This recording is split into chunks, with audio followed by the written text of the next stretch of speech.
আচ্ছা জান, তুমি আমাকে ইউজ করে কোনোদিনও ছেড়ে দেবে না তো? দেখো, আমি রোজ অফিস কামাই করে তোমার সঙ্গে দেখা করতে আসি। আর তাছাড়া আমি অন্য ছেলেদের মতো নয় যে তোমাকে ইউজ করে ছেড়ে দেবো। বাহ, তাহলে তো তুমি খুব ভালো। কিন্তু তোমার বন্ধু রাজু, ও খুব খারাপ।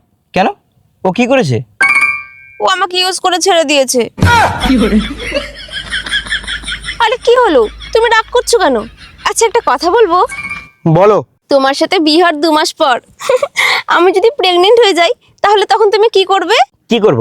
খুশি হব, আনন্দ করব। বাহ, তাহলে তো তুমি খুব ভালো। কিন্তু তোমার বন্ধু পলাশ, ও খুব খারাপ। কেন? ও আবার কি করেছে? দেখো না, ও আমাকে প্রেগনেন্ট করে কেমন ছেড়ে দিয়েছে।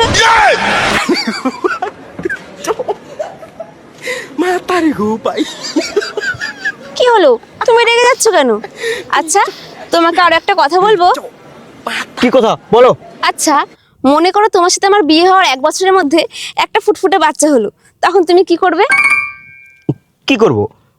বাবা হওয়ার আনন্দে খুশি হব। বাহ, তাহলে তো তুমি খুব ভালো।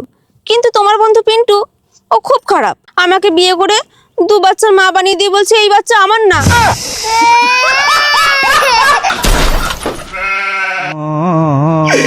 তাহলে তুমি 2 বাচ্চার মা? 2 বাচ্চা না, আরো একটা পেটে আছে। मेरे टूट गई रे ओ माँ गो